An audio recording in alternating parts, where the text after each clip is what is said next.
কোটা সংস্কার আন্দোলনকে কেন্দ্র করে সহিংসতা চলাকালে দলের নীরব ভূমিকা ও কার্যকর পদক্ষেপ নিতে না পারায় স্পষ্ট ক্ষত দৃশ্যমান হয়েছে ক্ষমতাসীন আওয়ামী লীগে।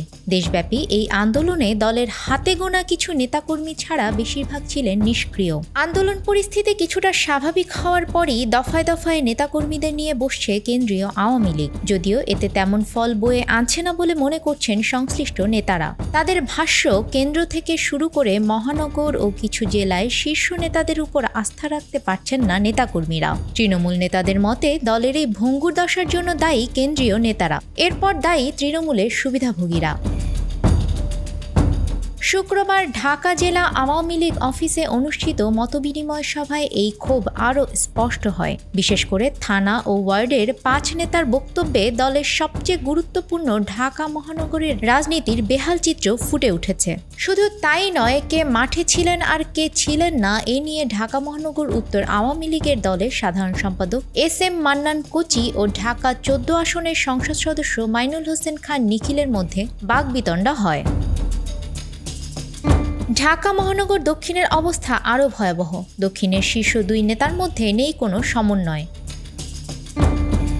কোটা আন্দোলন ঘিরে সাম্প্রতিক সংঘাতের সময়ে দলের সবচেয়ে বড় দুর্বলতা প্রকাশ পেয়েছে মালিবাগ থেকে বাড্ডা পর্যন্ত। রামপুরা বনশ্রী এলাকায় টানা 3 দিন ছিল ভীতিকর পরিস্থিতি। সরকারি স্থাপনা সহ ভাঙচুর করা হয় স্থানীয় আওয়ামী লীগ অফিসও, কিন্তু ঢাকা 11 আসনের অন্তর্ভুক্ত মালিবাগ, বাড্ডা, রামপুরা এলাকার সংসদ সদস্য ওয়াকিল উদ্দিনের নেতৃত্বে কোনো নেতাকর্মীকে বের হতে দেখা যায়নি। এমনকি তাকে কেন্দ্র থেকে ডাকা হলেও হাজির হননি।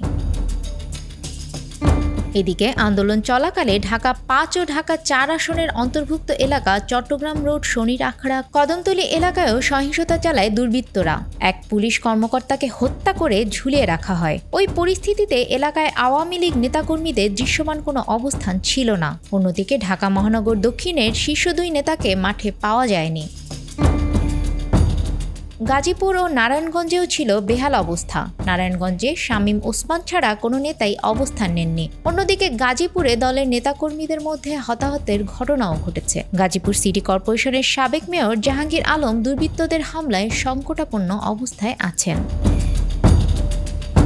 আওয়ামী লীগের এক প্রেসিডিয়াম সদস্য বলেন, কেন্দ্র থেকে মহানগর সহযোগী সংগঠন এবং তৃণমূল পর্যায়ে সমন্বয়হীনতা দেখা যাচ্ছে। এর দায়ভার সবার আগে দায়িত্বপ্রাপ্ত কেন্দ্রীয় নেতাদের। দ্রুত নেতৃত্বের পরিবর্তন আনা জরুরি বলে মন্তব্য করেন তিনি।